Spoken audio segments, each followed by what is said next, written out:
on a rainy day, thinking about, spotting roof damage, because all sorts of problems I imagine can happen when you got this amount of rain coming down.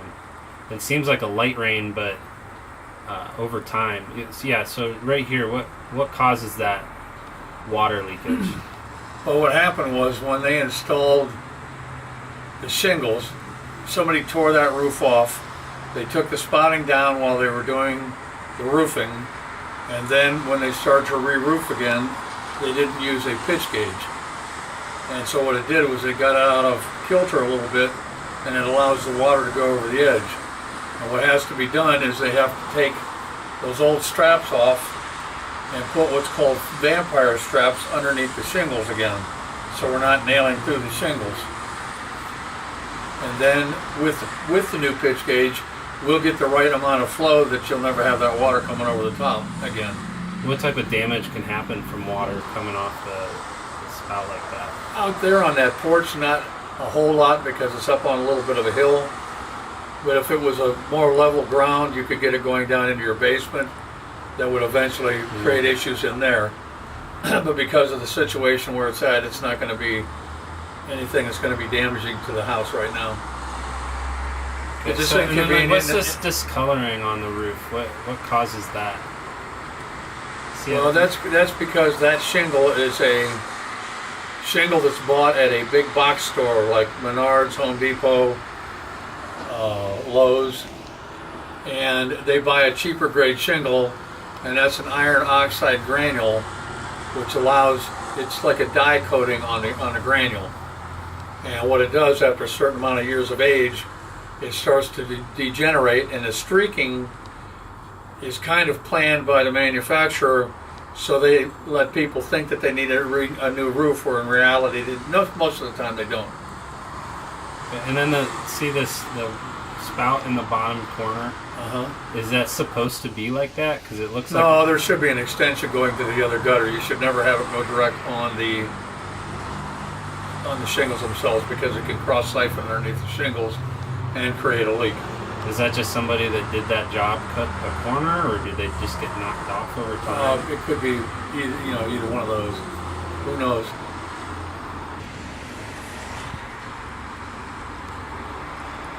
Okay, and then so on this house, there's... What do you see? It's pertaining to what you mean. Do you want siding on it, or? Yeah, well, I mean, it looks like it's in pretty bad shape, but would you just need to refinish it? Those black marks you see, somebody's been up there with tar, basically, trying to patch a leak in that roof somewhere, and you can see some wood missing. So the roof's bad. The siding is an old cedar shake. It's still got a good sub base. You just need to tear the whole roof off and do it first to make sure you can put the right kind of flashings in there. And then when you put the right flashing, then you put the siding on, you won't have any problem. See how there's water dripping down on the corner of the house? That's from the bad spouting on this as well?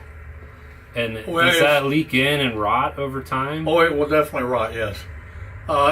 You see how the spout is just like pouring right on the corner Well, of that's the roof? because it's probably, the spotting has a tendency to split in the back when it freezes. Oh, yeah. So there's probably, if you got up there and pulled that spotting off, we would see that it's separated, and that's what's allowing that water to get down there. Okay.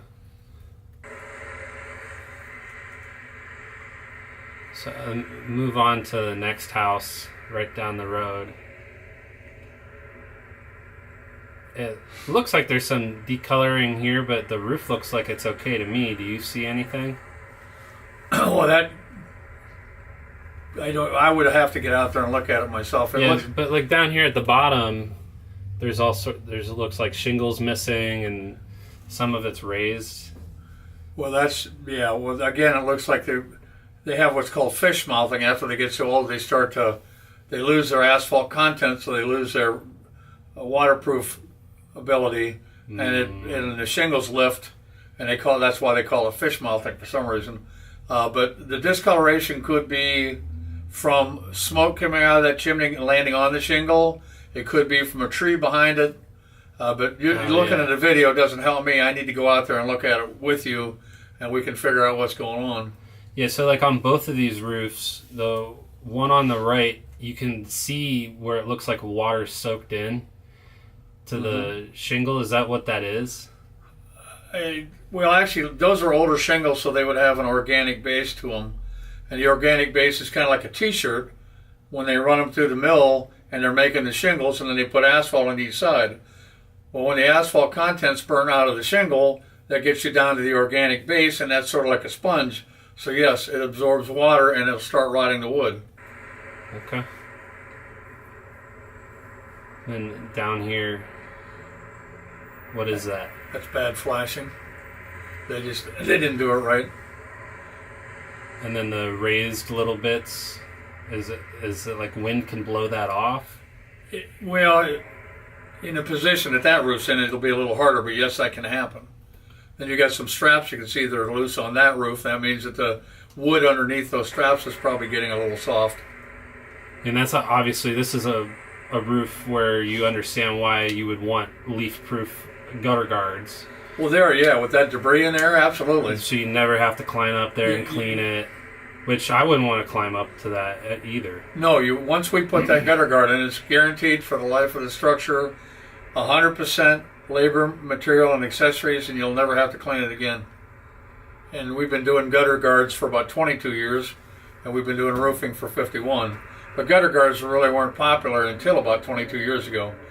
And then the problem is now, there's so many manufacturers that are putting out junk out there, you have to be cautious who you're buying it from, because you have to match the gutter guard to the house. One size does not fit all when it comes to gutter guards.